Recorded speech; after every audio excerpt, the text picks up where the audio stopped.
Nosso estudo de hoje está no Evangelho de João, capítulo 5, versículo 29. E os que fizeram o bem sairão para a ressurreição da vida, e os que fizeram o mal para a ressurreição da condenação. Emmanuel comenta na lição 127 do livro Pão Nosso, Lei de Retorno. Em raras passagens do Evangelho, a lei reencarnacionista permanece tão clara quanto aqui, em que o ensino do Mestre se reporta à ressurreição da condenação. Como entenderiam essas palavras os teólogos interessados na existência de um inferno ardente e imperecível? As criaturas dedicadas ao bem encontrarão a fonte da vida em se banhando nas águas da morte corporal. Suas realizações do porvir seguem na ascensão justa, em correspondência direta com o esforço perseverante que desenvolveram no rumo da espiritualidade santificadora. Todavia, os que se comprazem no mal cancelam as próprias possibilidades de ressurreição na luz. Cumpre-lhes a repetição do curso expiatório. É a volta à lição ou ao remédio. Não lhe surge de diferente alternativa. A lei de retorno, pois, está contida amplamente nessa síntese de Jesus. Ressurreição é ressurgimento, e o sentido de renovação não se compadece com a teoria das penas eternas. Nas sentenças sumárias e definitivas não há recurso salvador. Através da referência do Mestre, contudo, observamos que a providência divina é muito mais rica e magnânima que parece. Haverá ressurreição para todos, apenas com a diferença de que os bons terão em vida nova e os maus em nova condenação decorrente da criação reprovável deles mesmos. Velha discussão teológica dos vários círculos do cristianismo ao redor do planeta, diversas religiões. Muitas pessoas têm uma dificuldade enorme de aceitar o dogma da reencarnação, mas a reencarnação ela se mostra para a gente como uma lei da natureza, e a pessoa que não aceita, ela vai ter o tempo dela também de compreender melhor essas situações. A gente vai lembrar aqui que até o próprio Nicodemos, né, que é um personagem descrito no Evangelho de João, no capítulo 4, que ele é um fariseu e é um senador, uma autoridade da época. Ele vai à noite conversar com Jesus escondido, para que ninguém veja. E ele já começa com as reverências, falando: Senhor, eu reconheço que o Senhor é filho de Deus, vem de Deus, porque ninguém faria o que você faz se não fosse filho de Deus. E Jesus antecipa a pergunta que ele ia fazer. Eu já começa respondendo, fala: em verdade, eu digo que tem que nascer de novo mesmo. Como? Tem que voltar para o ventre materno? Em verdade, eu vos digo. Gente, nota o seguinte, até na postura do Cristo que está relatada pelo evangelista, se fosse uma coisa absurda, se ele estivesse perguntando, tem que nascer de novo do útero materno, ele falar: meu Deus, hipócritas, ele ia ter uma crítica mais dura, como teve em outros momentos, mas nessa ele falou: em verdade, eu vos digo que aquele que não nascer da água e do Espírito não verá o reino de Deus. Vem falando sobre a reencarnação, né? E o que deixa a gente com relação à reencarnação, com pulga atrás da orelha, não é aquela pessoa que não tem qualquer lembrança, qualquer experiência do passado para poder estar pesquisando a reencarnação, não. Né? O problema todo é quando você encontra pessoas que têm lembrança do passado, que tentam justificar e entender o que acontece com eles, como foi um caso muito particular comigo também. Eu falei: meu Deus, não existe reencarnação, como é? E aí vem alguns estudiosos falar: mas sempre existiu, estava aí o tempo todo no texto bíblico, mas algumas pessoas insistem em dizer que não existe. Isso, na verdade, não faz a menor diferença, porque o que faz a diferença é a lei de amor, é a lei de justiça e caridade. A pessoa pode dizer para todo mundo que não acredita em reencarnação, se ela for uma pessoa bondosa, estiver fazendo a diferença na vida das pessoas, o texto de hoje vem dizendo: ela vai encontrar, sim, um caminho de luz pela frente quando houver a ressurreição. Agora, aquele que faz o mal vai encontrar condenação no caminho. Por que condenação? A condenação ela não é imposta de maneira eterna.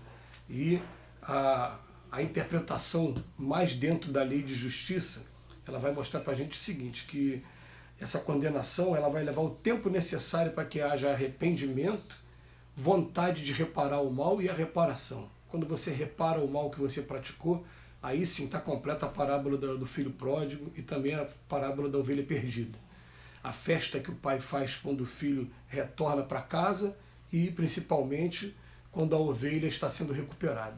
A gente tem que começar a colocar isso na cabeça e até evitar algumas contendas, algumas discussões que não vão levar a lugar nenhum, são discussões estéreis mesmo, com relação a outros amigos de outras religiões, porque na verdade a gente vai encontrar pessoas que não aceitam a ideia da reencarnação porque cresceram numa determinada religião que nega, e por conta disso o amor que ele tem pelo pai, pela mãe que o levou à religião, a consideração, o medo que tem, e alguns até também trazem o medo também de encarnações passadas, porque por defender a ideia da reencarnação foram condenados à fogueira, tiveram que passar alguns problemas e que marcaram profundamente o espírito, e hoje o espírito traz essa negação gratuita, natural da ideia da reencarnação, um resultado de tudo que ele passou lá atrás e sofreu lá atrás.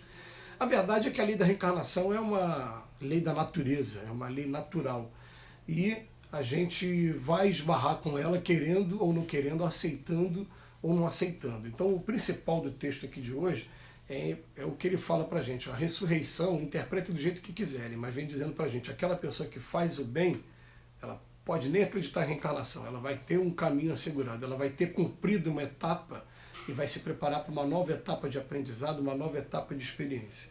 Quando fala em condenação, nova condenação, o que é nova condenação? Vai ser ele ter que vivenciar de novo toda aquela experiência que ele ainda não aprendeu. Vai ser preparado novos cenários, novas oportunidades para que ele, de novo, se ele falhou como pai, ele vai continuar no futuro tendo em primeiro lugar, pais complicados para que ele sinta, né, o que é você ter um pai complicado, para daqui a pouco você, não quero nunca que meu filho passe por essa situação. Aí começa a ser o melhor pai daqui para frente. E a condenação, a condenação é toda educativa.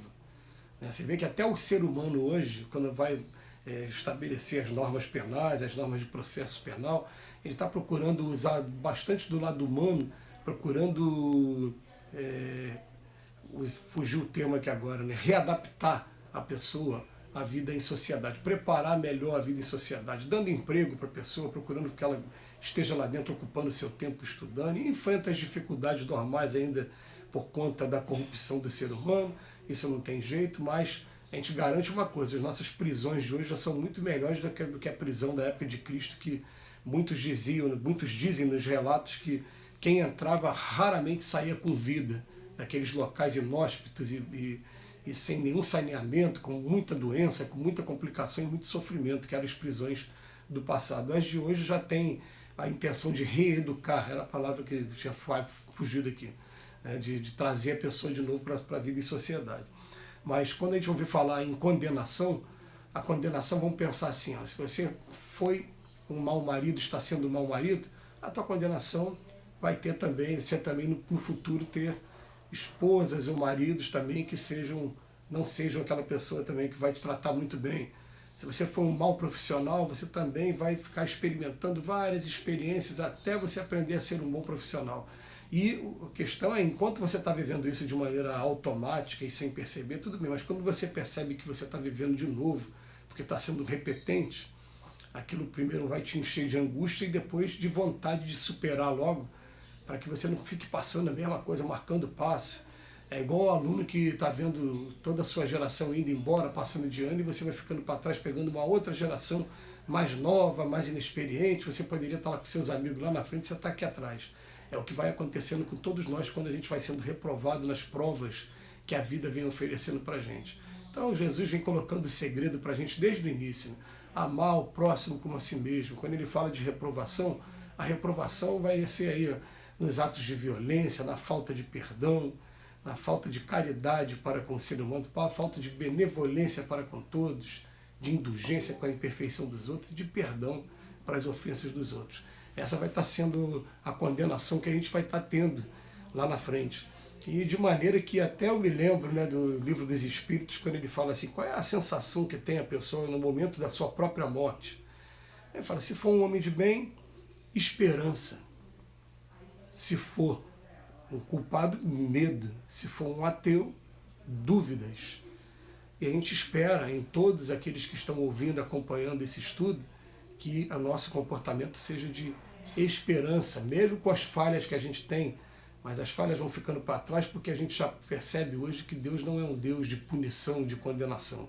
Ele quer o nosso bem, Ele quer o nosso amor, Ele quer a gente para frente, e para o alto. Só depende de cada um de nós. Que Jesus nos abençoe hoje e sempre.